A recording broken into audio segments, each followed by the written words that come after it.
Today I fucked up by kissing a coworker while we are both in a relationship at a strip club. 22 and most of my colleagues went to a restaurant last Thursday to have a 5 to 7 to celebrate the departure of the oldest employee of the company. We started to drink, me and 5 other colleagues, 4F and 1M, didn't want to go home so we all went to a strip club. There we bought 2 bottles of vodka and continued to drink. It was the first time for most of to go to the club and we were all amazed by the girls. 2 of my colleagues, let's call them Sarah 25F, Mary 26F, and I went to withdraw cash and pay for a 15 minutes private show. We all agreed on the same girl that we found really hot.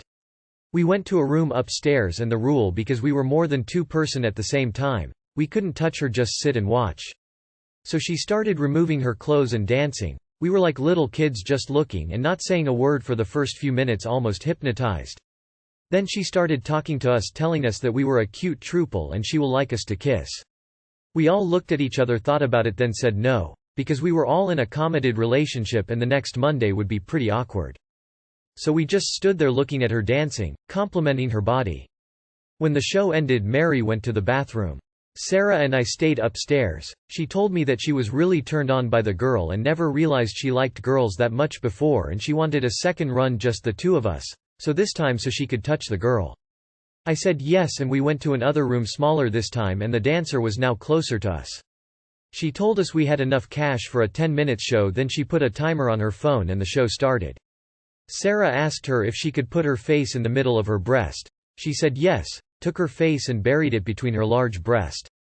And that was the hottest thing I ever saw in my life. In the middle of the show the dancer said it will really turn her on if we kissed. Without even thinking this time we turned towards each other and kissed. It was not just a smack on the lips, we kissed passionately and Sarah put her hands around my neck while kissing. Then the dancer got between us. Took my right hand, Sarah left hand, and started massaging each of her breast with it and asked us to kiss again. This time it was even more passionate and intense.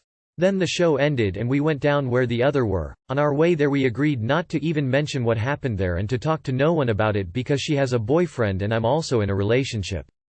We agreed to never say a word about it. We rejoined our other colleagues and they asked how it was. We just said it was okay, not that great. I went home soon after that.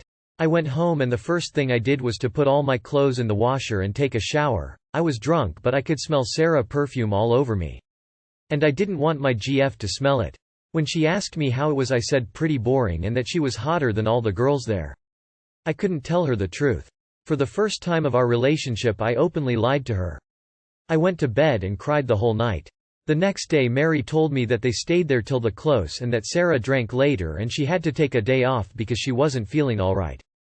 Tuesday she came to work and I heard her talking to another girl saying that she regrets going there and she doesn't remember much. After saying that she looked at me for a second and just said that she feels better now. Now I'm confused because if she really don't remember cheating on her boyfriend I don't want to bring that up. And if she does remember I don't want to be the one to talk about it first. Edit.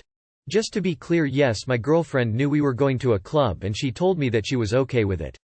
There was not something between Sarah and I before that night. She complimented me on my work and outfits on a few occasions but nothing more. Yes, I regret what happened that night and I think I will come out clean to my GF. Too long did not read. Today I fucked up by kissing a coworker while we are both in a relationship at a strip club and lied to my girlfriend when she asked about it. TBH, I think your fuck up was going to the club, with female coworkers, in the first place. I can't believe everyone's telling you to keep lying to your girlfriend. The truth will come out and in the meantime it will eat away at you. Be upfront with your girl. You know you'd want honesty from her if she did the same thing. You went to a strip club. You have a partner. You made mistakes from the very beginning. Tell your girlfriend so she knows the truth and can decide whether or not she wants to be with you. This reads like a kink story. Gave up halfway since it feels like I'm just reading someone's fantasy porn. I hope she finds out cause this is crazy. It doesn't seem like you're going to tell her, so she asks. Please tell her the truth up front and don't try to make her seem crazy. Today I fucked up. I found my in-laws on an adult entertainment site. I want to preface this by saying, I don't think any less of my in-laws nor do I judge the lifestyle they chose for themselves. I see them as my own parents and that's probably why this is hitting me this hard. FYI, I will be changing small details to maintain the privacy of everyone involved in this story. This past week has been rough to say the least. When they said curiosity killed the cat, they weren't lying. A friend of mine told me about a mutual friend who started posting adult content on a porn site. I did not believe them, and decided to look it up myself. Oh, was I not prepared for what I was going to see. I found the account and all was well. As I was leaving the site, a video caught my attention. Now on this site, you have to pay to watch a video, but each video has a preview image of what is in the video. As the title mentioned, it was my in-laws on the image. And they were not alone. This account belonged to someone else and they were merely guests. Immediately I freaked out a bit and told my spouse, which I admit, was not the right response. No one wants to know this about their parents. My spouse was understandably disturbed by the news. For those who are wondering, we did not watch the video. As upsetting as this was, we moved on. Well, my spouse did. Unfortunately for me, my curiosity hasn't been satisfied yet. I went to the unholy site that is Twitter to look up this account holder. And this is where I ducked up. I found multiple short videos and images of this person with my in-laws. They were swingers. At first I was unsure, because their faces were hidden and the caption only said, "My fav swinger couple." But then I saw it, the couch, the living room, the blanket. That was, without a doubt, my in-laws' house. I have not told my spouse about this and I don't think I want to. But this has been eating me up and I just need to tell someone, so Reddit. You are the unfortunate one to listen to my rant. I don't know how to process everything. We're visiting this weekend and I don't know how I will be able to act normal knowing all of this personal information. I should have left it alone, but made it worse for myself. Help. Too long did not read. I found my in-laws on a porn site and curiosity got the best of me. Dug too deep, and now I'm mortified by what I found. You have now watched a reenactment of your spouse's origin story. For starters, don't sit on that couch. Hi. I need to verify this story for a friend. Yeah. A friend. What's the Twitter handle now? You have probably known many swingers and just don't know it. We are all just normal people. We just really like playing with others.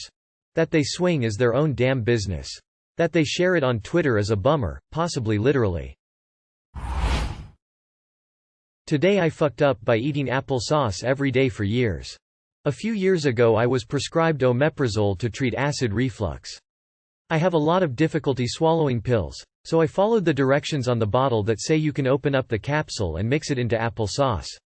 I did this every day for a long time and actually grew to love applesauce. Different flavors, different textures, I became an aficionado of applesauce. I love it, and would eat at least one serving per day, even if it wasn't with my medicine. I started developing other, extreme symptoms like chronic diarrhea. I was diagnosed with chronic pancreatitis and put on a FODMAP diet. This diet is very restricted and blocks out basically everything I normally eat. But I thought I tried the diet and got absolutely no relief. I knew it was not perfect, I often cheated on the diet. But it didn't explain how bad my symptoms were. No doctor found any reason I should still be having these issues as bad as I was, and I went over a year without a single solid BM. We tried stopping omeprazole but that didn't work.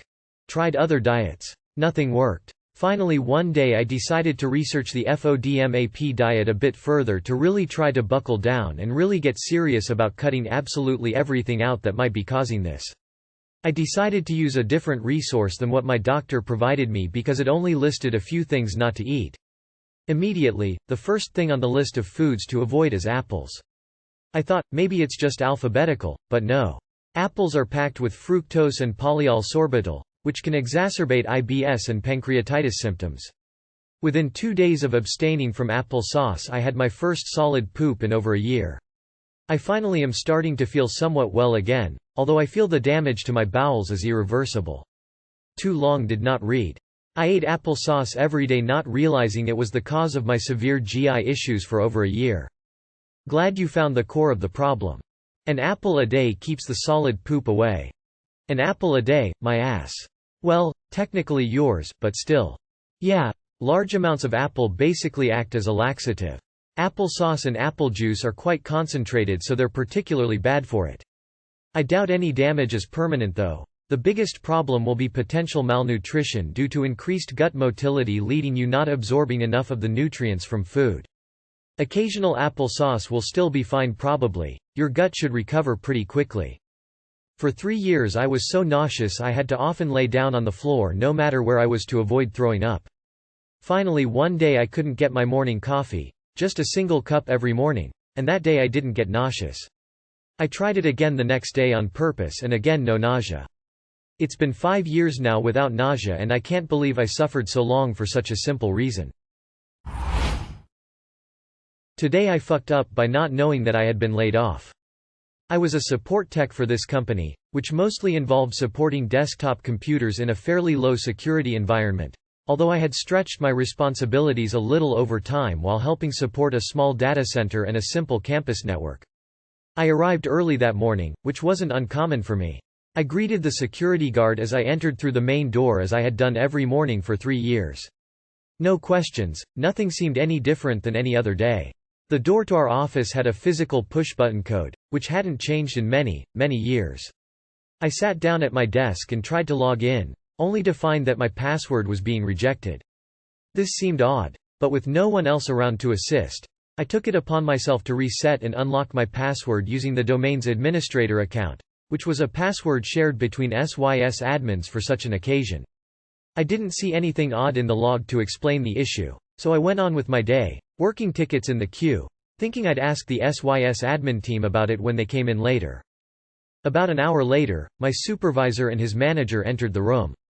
They seemed surprised to see me and even more confused that I was logged in and actively working.